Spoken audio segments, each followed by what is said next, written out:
welcome back to my YouTube channel, Dinde Mesa, and please subscribe for my YouTube channel. So guys, ang gagawin natin, mag-house tour tayo. So, simulan na natin. Dito muna tayo sa kwarto kasi nasa kwarto ako. So guys, dito po namin linalagay yung mga unan at saka po kumot. At tabi na po itong Durabox ng mami ko. Tapos dito naman po, dito may pinto namin, nasa tabi po siya ng pinto. Nasa dulo po sa taas sa cabinet yung mga gamit namin. And next naman po is, dito po kami naglalatag kasi dito po kwarto namin. Tapos dito po sa space ito, maglalatag rin po kami doon. Ngayon po, gabi na. Di mamaya maglalatag na kami. So, tapos po, pag diba po dito doon po. Nandito po yung TV namin. Kapag gabi, sini kami. So guys, tapos dito po, lalagay namin mga gamit namin. At ito po pala, ito po yung picture ko nung daycare po ako.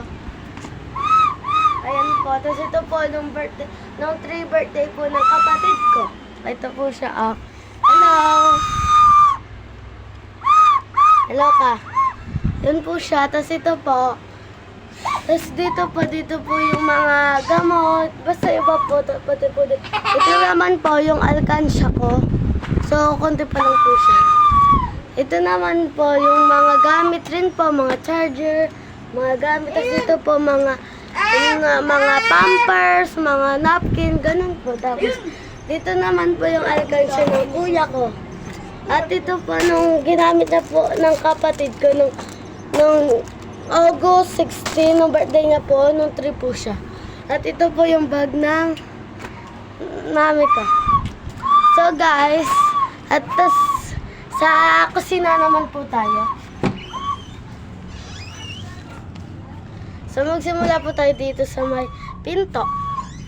So, dito po sa likod po na pinto, nandito po yung Durabox namin, tinakpan lang po namin ng ito po, oh. Di lang po kita kasi po madilim. Tapos ito po, yung mga gamit po ng pang-school, mga mga brief, gano'n. Tapos dito po yung TV na, ito po yung, ref. Tapos yung ref po, katabi siya dito sa gatoan. Tapos dito po, ito naman po, nasa freezer, nandito po siya rep. Sabi po ng mami ko, buksan ko daw po siya kunin ko daw po ng 6, tapos iinit ko po ng 7.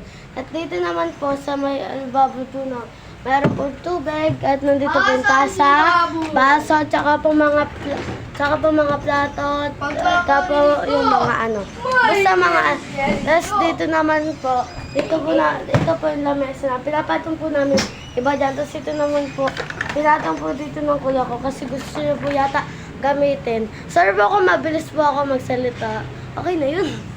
At dito po yung CR namin, dito po sa CR namin. Kabulok. Dito po sa CR namin, muna po tayo dito. Dito po namin nilalagay yung gamit namin, mga toothpaste, mga toothbrush, sabon, saka po dito naman po. Dito po mga extra sabon, shampoo, mga basta iba. Tapos ito po yung sabon namin. Dito po yung, shower pa po kami. Ito po, may shower po kami dyan. Tapos wala po. Ito po, yung para po sa tissue. Kaso po, di na po nagawa. At dito naman po dito po lang sinasabi, mga bimpo, mga brush. Ayun po. Kaya, tapos po, dito na po tayo sa may Tapos po, dito po kami nilagay maduming damit. Tapos, ito lang po, ito po electric pan namin na bago lang. Dito naman po yung TV namin na maliit pero sira na po siya. Ito po yung sira. Sorry po kung medyo maliit. Sorry po kung medyo maingay. At ito po sira. At saka din naman po namin ginagamit. At dito naman po, dito po yung mga damit po namin. Dito po yung uniform po namin sa school. Nagbabato rin po kami dyan. Dito po, mga damit po na pang-alis, ganun po. Wow! Tapos dito naman po yung ano po namin, lamesa at upuan. At ito po yung kama na sinasabi po namin sa kwarto na may space. Kaya po, tapos po pala sa may rep, meron po meron po mga dilata dyan. Kaya po, ayun. So guys, tapos na po, doon na po nagtatapos yung vlog namin. Kaya po, huwag niyo po kalimutan mag-subscribe. Subscribe na. Kaya po, bye-bye!